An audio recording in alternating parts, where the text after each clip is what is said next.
Welcome back, guys. Well, the madness continues in the housing market down here in Southwest Florida. Seeing so many things that I've not only never seen before, were unimaginable just a few years ago, just a few months ago, really, on some of this stuff. I'm gonna go over a couple of these things today, kind of give you guys boots on the ground, what I'm seeing, a couple of interesting updates, very weird stuff going on in some areas, some real shocking price drops as well. I want to kick it off with talking about buyer love letters. You guys may have heard of these. It's usually a letter that a buyer will submit with an offer on a home, telling the seller what they like about it, how much they love it, basically pleading with them to take their offer. Funny thing, they may be a fair housing violation. So when they're on my listings, I say don't send them. I have seen them work before on sellers who then regretted it, but it's common in some areas. Not a practice I do or encourage, but now I'm seeing the inverse. I'm seeing the sellers, when I go on listings, leave love letters to the buyers on their counter, telling them why they love the house and all the years they spent there and why they're selling usually so quickly and what they think that the buyers will love about the house. Basically a lot of the listing agent's job.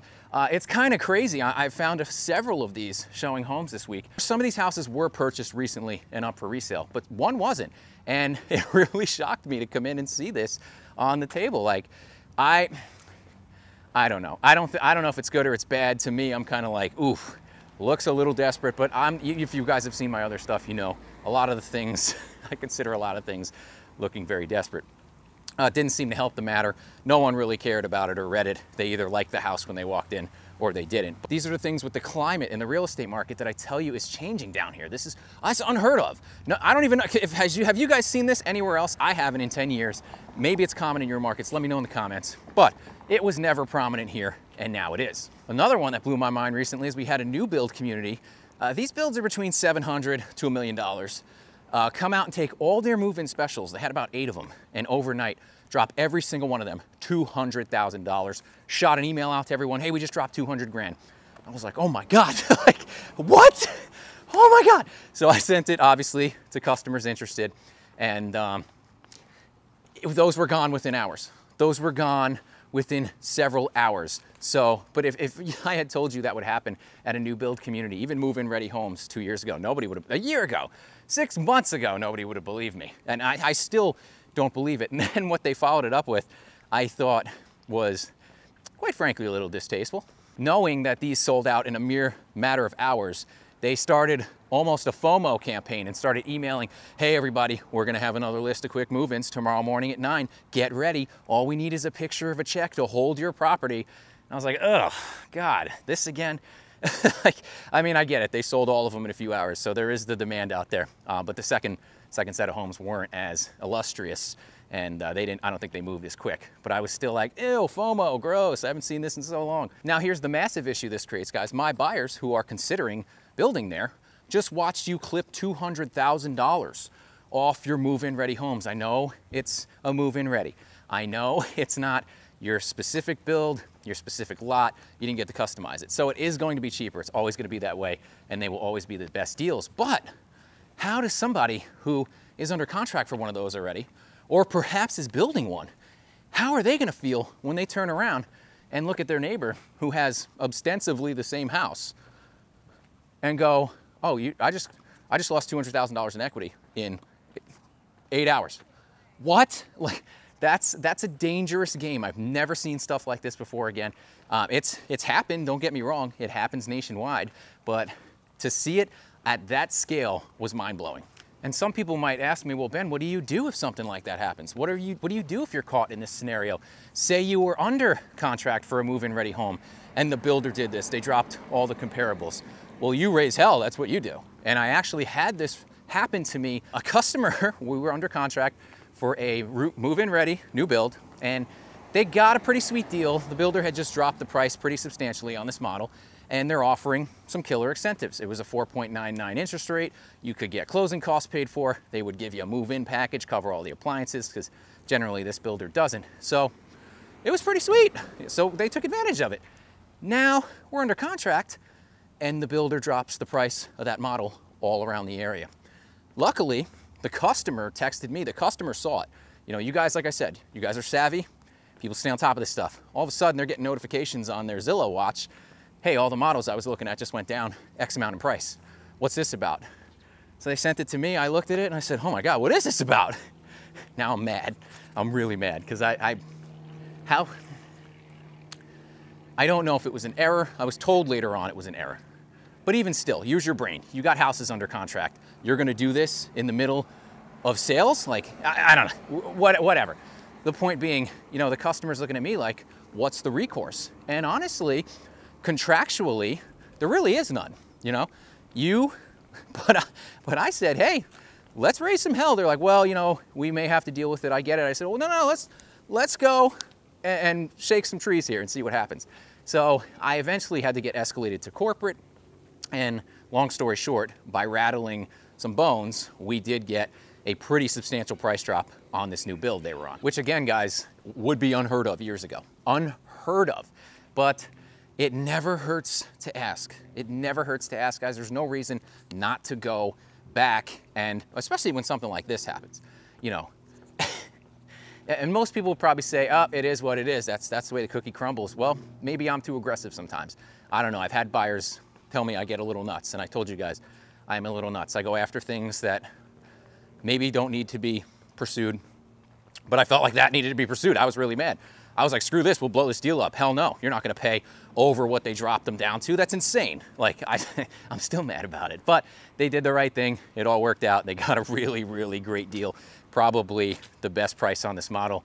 I couldn't find a better price on this model for what they eventually closed at with all the incentives. So guys, be aggressive, try to negotiate, or get somebody who will. I just like this tree. Thought I'd show it to you guys. It's right across from Carmelo's here in downtown Punta Gorda. It's pretty cool, don't know what it's called. Someone tell me in the comments. And I know you guys are gonna ask, the buyer-broker agreement, the commission disappearing from the MLS, down here, it's not going to be as substantially felt as it is right now in other areas of Florida, in other areas of the country, because we have such an inventory imbalance here where I am and in other areas of Southwest Florida. Sellers are kind of doing status quo right now. They are still offering, most of them seem to still be offering compensation. Again, if they are not, we start negotiating it. But when you get into a high velocity market, a market that's very tight for supply, a market that is still having bidding wars and inspections waived, I think this really sucks because it's just gonna be another thing that is gonna make your offer less competitive at the end of the day. And like I've told you guys, there's a million reasons I disagree with it. There's some reasons I agree with it. I'm beholden to it, whatever it is at the end of the day.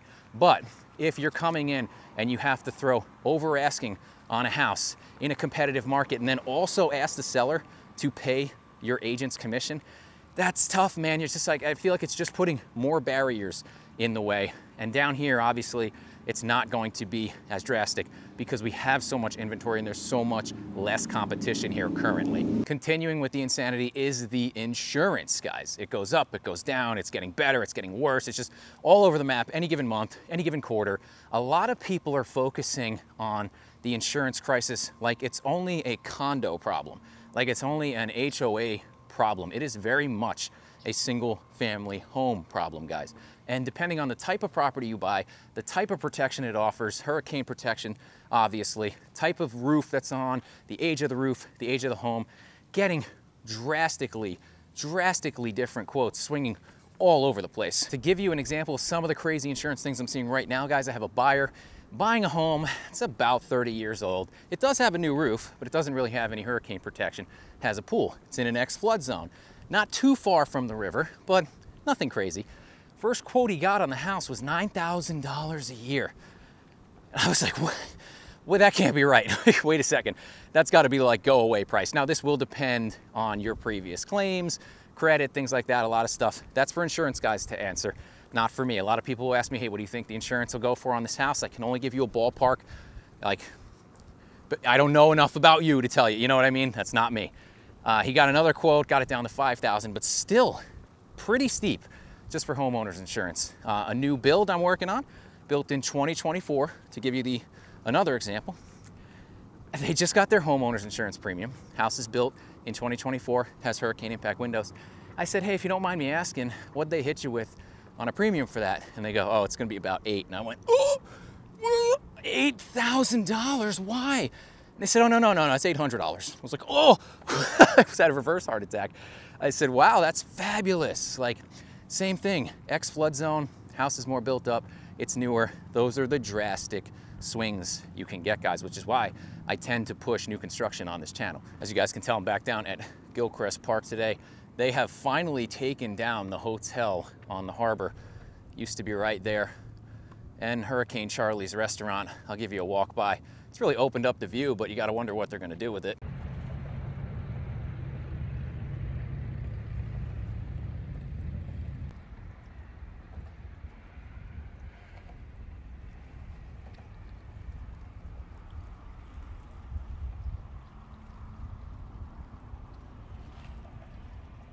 And meanwhile, across the harbor, we have the Sunseeker Resort, as you guys know, recently opened this year. And unfortunately, the Sunseeker Resort has also joined the madness here down in Southwest Florida because they reported they lost $25 million already this year. That's after going, I think, $250 million over budget to build the place. So they've called in consultants.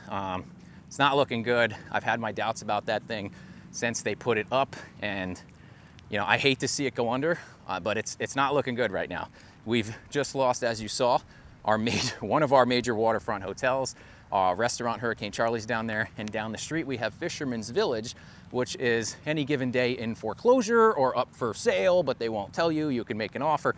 A lot of weird stuff going on in Punta Gorda right now, and it's going to be interesting to see how it shakes out. Ideally, that hotel, I would love the city to buy it back and just continue Gilchrist Park down there, but we know that's probably not going to happen.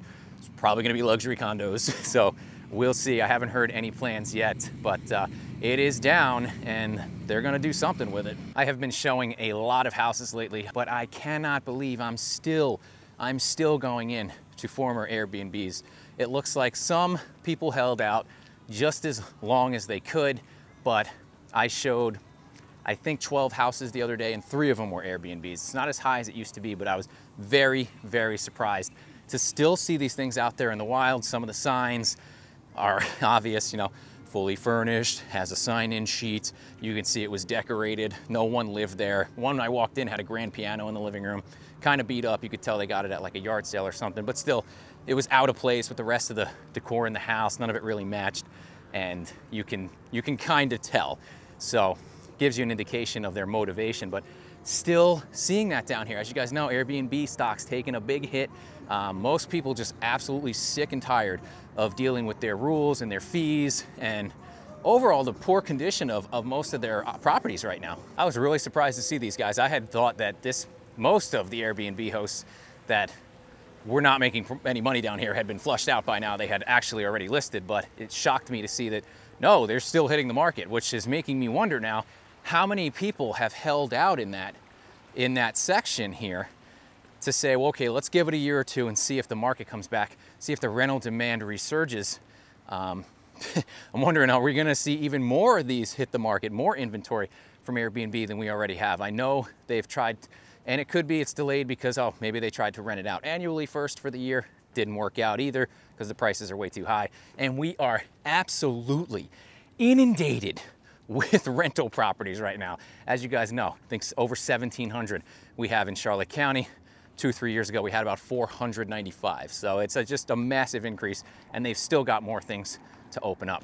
It's gonna be interesting to see, do even more Airbnb properties start hitting the market now. That's what I got for today, guys. If you like this video, please give me a like, share, subscribe, and I'll see you next time.